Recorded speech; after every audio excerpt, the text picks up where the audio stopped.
college football. If you're going to be a fan, you have to be a little sick in the head. Oh, Georgia! You have to expect the unexpected. Unbelievable! You have to crave the chaos. And that's blocked at the line of scrimmage.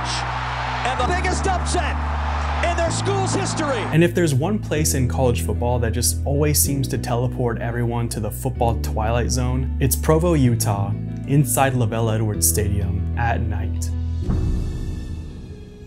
It's no secret that BYU is a unique place. Like, Provo's a weird place. I was on a show.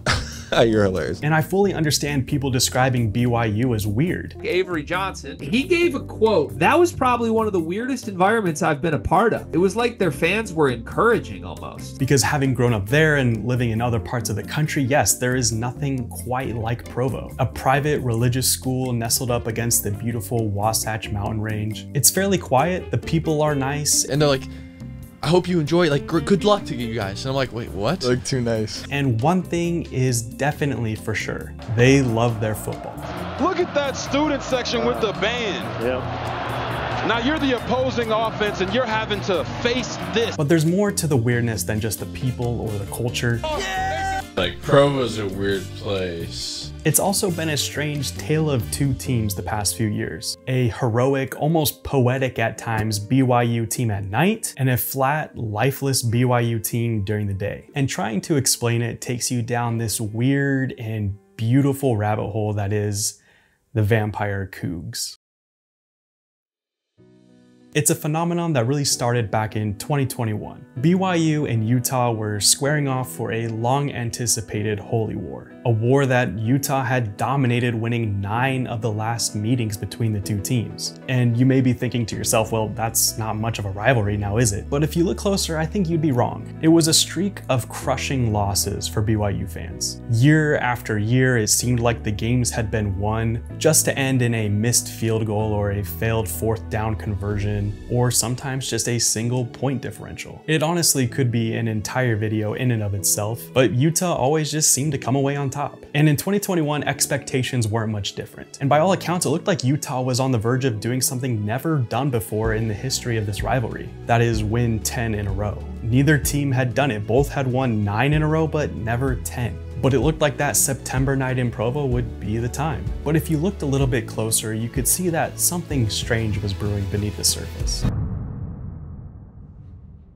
The summer before the season started, Puka Nacua and Samson Nacua both decided to transfer to BYU to be closer to family and to play together one last time. Puka from Washington and Samson from Utah. If you catch a touchdown in that game, that you would be the first BYU player to score for BYU and against the team that you transferred from. What would something like that mean to you? Oh, that'd be amazing, especially against your old team. And that was interesting in and of itself, but something else was brewing as well. Because the last time the Cougars beat the Utes was all the way back in 2009, and the name of BYU's quarterback was Max Hall. I don't like Utah. In fact, I hate them. I hate everything about them. I hate their program, I hate their fans, I hate everything. I think the whole university and their fans and the organization is classless. Fast forward to 2021, and the quarterback for BYU is Jaren Hall. It just seemed like the stars were aligning for something strange that night. And once the game finally kicked off, things got weird. Now, Charlie Brewer was the quarterback for the Utes that year, and he had just transferred in from Baylor. Keep that in mind for later on in the video. He played horribly, throwing a pick on the Utes' first drive. BYU was unable to convert it into points, but on the next possession, Utah again fumbled the ball, giving BYU perfect field position. After a stalled drive, BYU settled for a field goal and took an early 3-0 lead. A little later in the game, BYU's defense was holding strong, and their offense marched down the field to score a touchdown and go up by a surprising 10-0. Not long after that, Utah would answer with a touchdown of their own, and it looked like it was going to be a close game going into halftime.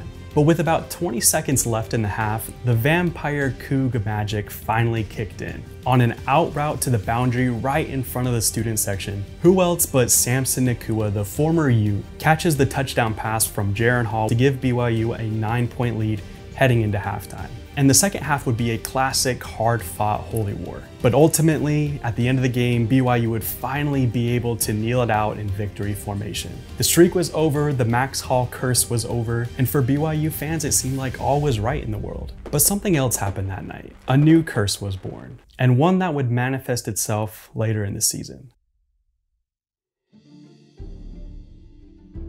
BYU would follow up that Utah performance with another massive home night win against a ranked Arizona State team. A night where the home crowd was arguably louder than the week before, especially after this game-saving play by Tyler Algier that will go down in BYU history. Later in the year, they would win this uncharacteristic shootout with a 6-2 Virginia team. Not to mention it was a game against their former head coach Bronco Mendenhall. The final score 66-49. BYU went 5-0 against Pac-12 teams that year, including a road win against USC to close out the season. Their one loss to a P5 school was against Baylor on the road during the day. But some might say it wasn't because of the time of day. Baylor was a really good team. I mean, anyone could have lost that tough road game, which is true, but BYU was 10-2 that year, and they went undefeated against the Pac-12, including beating the Pac-12 champion. But sure enough, they would go on to lose their bowl game during the day against UAB. Could it be that fateful night when everything seemed to come together for BYU to beat Utah? Another deal was made with the college football gods that in exchange for gaining superpowers for these night games at home, they would be cursed to shrivel and die during the day. I know it sounds crazy, but during that stretch, they were 24-3 in games that kicked off after 6 p.m.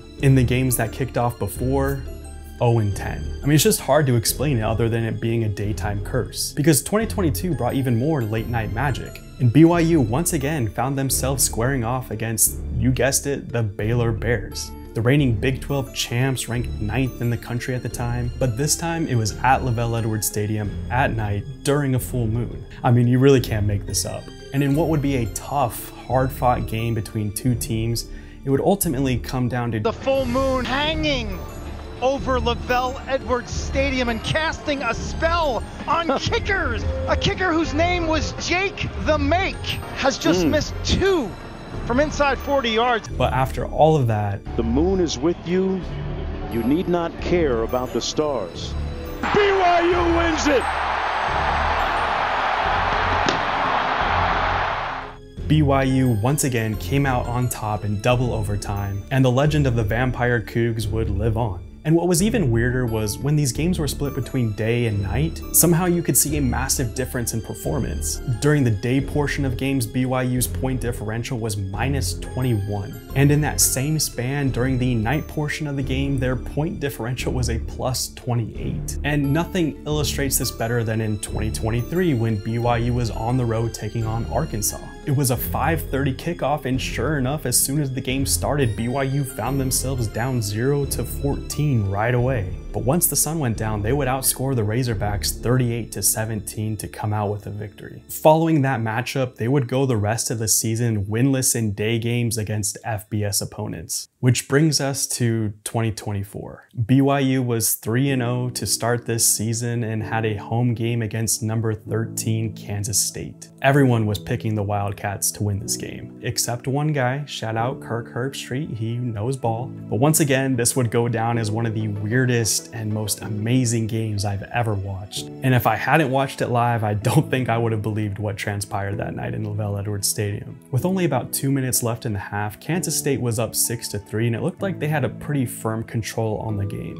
BYU then went on to score 28 points in about 6 minutes of gameplay, including returning their first punt for a touchdown in about 20 years, completely dismantling a really good Kansas State team, and leaving their young star quarterback Avery Johnson completely shell-shocked by the end of the game. But at this point, that's to be expected, right? Those are the kind of games that BYU wins. A big-time, highly ranked P4 opponent comes into LaVell Edwards Stadium at night, the crowd's rocking, and the Vampire Cougs find something in themselves to slay these giants time and time again. Now, the real test would come the following week. On the road, a noon kickoff against a hungry conference opponent desperate for a win. A team BYU was all too familiar with, the Baylor Bears. And if there was any time that BYU was going to get the monkey off its back and break this day game spell, it had to be this game in this team. And sure enough, BYU jumped out to an early 21-0 lead and hung on for dear life in the second half,